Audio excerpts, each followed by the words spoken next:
All right, so here's my response to Larry Hogan's latest press conference. The Maryland Department of Health will immediately issue guidelines to allow for elective procedures at the discretion of local hospitals and healthcare providers. Many Marylanders may have put off important procedures, screenings, and other things that they really need to attend to. If there's something that you've had to delay, like a PET scan or a biopsy, an angioplasty, or an orthopedic procedure, you should be able to now take care of those important time-sensitive procedures now. Time-sensitive medical procedures. Well, I hope some of the people that, were affected by this aren't already dead or going to die because they couldn't get a biopsy or get a CAT scan, and it's too late now, and maybe they're in stage 4 instead of stage 2. Let's hope, right? We have recently acquired 4.5 million KN95 masks. Didn't I just see a news story about how the CDC says that a lot of those masks are no good, and I believe Massachusetts is also throwing out a lot of the masks that they purchased. Hopefully Maryland bought some good ones because not all masks are made the same.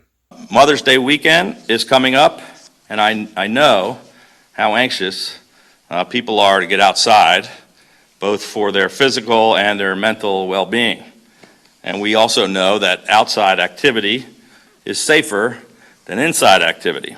Yes, that's correct. Outdoor activities are 18 times less likely to allow you to contract COVID-19, compared to indoor activities. That's something that I heard last night. I don't have the source for that, unfortunately, other than to say One America News Network, Liz Wheeler. And we are preparing to launch our reopening plan in order to safely get people back to work, to safely get our small businesses back open again, to get our economy back on track so that Maryland and our nation can defeat this virus and come back stronger and better than ever.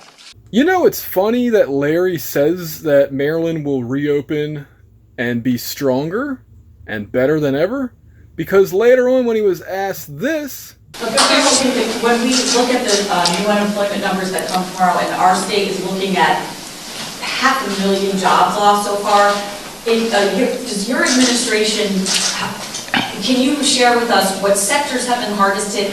What percentage of these jobs are never coming back? Which ones are people just kind of waiting for phase 1 to reopen? Can you give us an idea of the economic hit? So what was his response? Some of these sectors are hurt worse than others. Are people going to attend conventions, and are people going to go places where they normally would go with thousands of people? Some industries might not ever come back. Some things might evolve and have to do things differently. Yes, you heard that correctly. Some industries may not come back. That is straight from Larry's lips. He also had a little shoulder shrug there, like, well, some of them might not come back. Some industries might not ever come back. Well, how come if some industries might not come back, how can Maryland come back stronger and better than ever? Like, it doesn't make any sense. So the unemployment site has been completely fixed for at least 10 days. There's been no wait, I think, since last Monday. So the news is a little late catching up.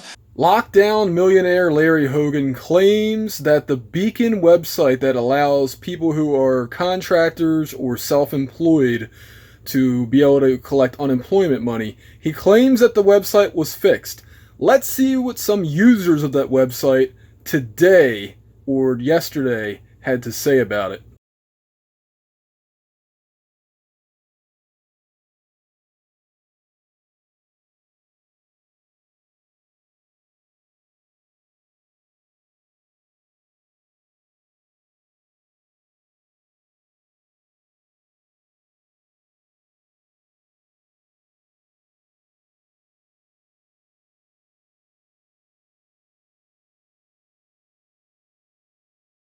We don't even have a total yet. It's hundreds of millions of dollars. And we've never been faced with this kind of a thing before, where the state is not normally in the business of, needing to immediately buy instantaneously supplies for hospitals.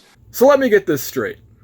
Larry Hogan vetoes a digital goods purchase bill, which would have taxed what people used to pay at record stores, at movie stores, at movie rentals. It would just replace that tax that used to be there back when people used to buy media goods at physical retailers. This is something that they should have put in place 18 years ago, but they didn't. So anyway, Larry Hogan vetoes that bill, which would have covered a lot of these new expenses. And then he's going to wonder, well, where's the money going to come from? It could come from Netflix. It could come from Amazon. It could come from Apple iTunes. But because Larry Hogan just vetoed it, not going to happen. What an idiot. What an idiot. Larry Hogan, he was an okay governor until the pressure got to him.